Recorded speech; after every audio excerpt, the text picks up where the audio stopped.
समीप पहुंचे तो देखा कि उस रथ पे तो कोई और बैठा हुआ है। तो तुरंत गोपपाल वहीं रुक करके वापस जाने लगे और जब वापस जाने लगे तो तुरंत उद्धव जी रथ से नीचे उतरे और उद्धव जी ने कहा, भैया जय श्री कृष्ण। गोपपालों ने कहा जय श्री कृष्ण। गोपपाल बिल्कुल चुप खड़े। उद्धव जी ने कहा, भैया मैं मथुरा नगरी से आ रहा हूं। एक ग्वाल ने कहा, तो बताइए हम लोग क्या करें। उद्धव जी ने कहा, भैया मुझे नंद जी के महल में जाना है, तो नंद जी के महल का रास्ता बता दीजिए कि किस रास्ते से उनके घर में जाऊंगा। कुछ समय तक तो गोपपाल बिल्कुल चुप रहे। तब तक एक ग्वाल कहता है, उद्धव जी को बात बताऊंगा। वैसे मैं नंद जी के महल का रास्ता बताना कोई उचित नहीं समझता कि बहुत जरूरी है। ठीक है, अगर आप नंद जी के महल में जाना चाहते हैं तो एक काम कीजिए। आज वो अखबार रोता हुआ कहता है, उद्धव जी ये जो जल की धारा बह रही है ना, इसी जल की धारा के किनारे किनारे चले जाइए। जहां से इस जल का बहना प्रारंभ होता है वही नंद जी का महल है। गोपपालों ने कहा कि उद्धव जी ये कोई साधारण जल नहीं है, इसे साधारण जल मत समझिएगा। ये यशोदा मैया की आंखों के आंसू की धारा है जो नदी के रूप में परिणित हो गई, पनारी के रूप में परिणित हो गई है। इसी को देखते हुए आप चले जाइए। शुद्ध जी कहते कि ऋषिवर आज जिस समय इस प्रकार से आज ग्वाल ने कहा, आज इसके वचन को सुन करके उद्धव जी के नेत्र सजल हो गई। उद्धव जी ने गोपपालों की स्थिति को देखा। आज उद्धव जी को आंखों में भी आंसू आ गया। गोपपाल चले गए। उद्धव जी रथ से नीचे उतर करके रथ के आगे आगे जा रहे हैं। पैदल नंद जी के महल के पास पहुंचे। नंद जी महल से बाहर बैठे थे। उद्धव जी ने नंद जी को प्रणाम किया। नंद जी उद्धव जी को पकड़कर अपने हृदय से लगाया और हालचाल होने लगा। तब तक यशोदा मैया महल के अंदर बैठी थी और नंद जी की आवाज को सुना तो मैया ने कहा, नंद जी थोड़ा धीरे बोलिए, नहीं मेरा लाला जग जाएगा, अभी अभी वो सोया है। और जब मैया ने इतना कहा तो उद्धव जी नंद जी की तरफ देखने लगे, मैया की तरफ देखने लगे कि ये क्या कह रही है।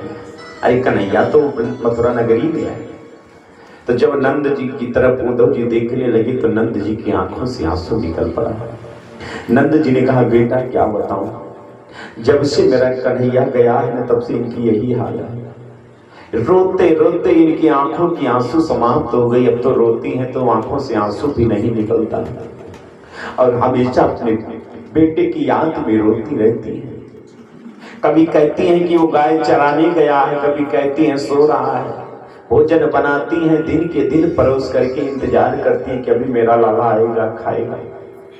आज उद्धव जी ने कहा, बेटा मैंने बहुत समझाया लेकिन इनकी समझ में नहीं आ रही है। पूरा शरीर सूख करके कांटा हो चुका है, लेकिन इसी तरह ही बैठी, न खाती है, न पीती है, न सोती है। कभी कभी तो रात में एकाएक कन्हैया को पुकार पुकार करके रोने लग जाती है। आज जब उद्धव जी इस प्रकार के उद्धव जी के सामने नंद जी ने कहा तो आज नंद जी के वचन को सुन करके उद्धव जी की आंखों से आंसू निकल पड़ा। शुद्ध जी कहते ऋषिवर आज जानते क्या हुआ, आज नंद जी के साथ में बैठ करके रात भर नंद और यशोदा की चर्चा उद्धव जी के साथ होती रही। आज बृहस्पति के शिष्य ज्ञानियों में ज्ञानी वंशियों के मंत्री उद्धव जी, आज इनका ज्ञान धरा का धरा है। हमारे कन्हैया ने तो उद्धव जी को भेजा था कि आप जाइए नंद जी को समझाइए, यशोदा मैया को समझाइए, गोपियों को समझाइए। लेकिन आज नंद और यशोदा के प्रेम को देख करके इनका ज्ञान धारा का धारा रह गया। पूरी रात बैठ करके वार्तालाप होती रही। बात करते करते रात भी कब बीत गया पता ही नहीं चला। सुबह हो गया। वही उद्धव जी जो कहे कन्हैया मैं जा रहा हूँ लेकिन 2 घंटे में वापस आ जाऊंगा, पूरी रात बीत गई, इनको भी ख्याल नहीं रहा कि मैं कन्हैया से क्या करके आया हूँ। प्रातः काल हुआ, उद्धव जी ने कहा नंद जी मैं स्नान करना चाहता हूँ। नंद जी ने रास्ता बताया, जमुना जी के किनारे उद्धव जी स्नान करने के लिए गए। स्नान करके जब लौटने लगे तो उद्धव जी ने देखा जब से कन्हैया मथुरा नगरी में आए थे वृंदावन को छोड़ करके, तब से वहां के गोपी, वहां के जो ग्वाल बाल थे ना, क्या करते थे, जब प्रातः काल होता था तो जो मथुरा नगरी का रास्ता है जाता था, मथुरा नगरी को जो रास्ता जाता था उसी रास्ते पे आकर के बैठ जाते थे। पूरे दिन बैठे रहते थे। जब संध्या काल सूर्यास्त हो जाता था तब अपने घर आते थे, और जैसे सुबह होता था तैसे फिर मथुरा नगरी के रास्ते में आकर के बैठ करके मथुरा नगरी की तरफ देखने लगते थे कि इसी रास्ते से मेरा कन्हैया आएगा।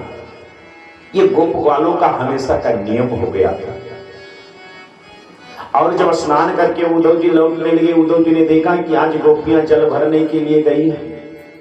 कोई अपना गागर कुएं में डुबाई है, कोई कमर पर ली है, कोई सर पर, कोई आगे खींची है आधे रास्ते में, और सभी मथुरा नगरी की तरफ देख रही है और आंखों से आंसू निकल रहा है। आज उद्धव जी दूर से ही देख रहे थे, तब तक एक गोपी ने देखा कि कोई पीतांबर धारण के पैदल आ रहा है, तो उससे लगा कि ये तो मेरे कन्हैया आ रहा है। आज गोपियां तुरंत दौड़ पड़ती हैं, लेकिन जब गोपियां दौड़ी तो जानते हो क्या हुआ, जब कुछ पास में गई तो देखी कि ये तो कोई और है। तुरंत गोपियां वापस जाने लगी, और जब गोपियां वापस जाने लगी तो उद्धव जी ने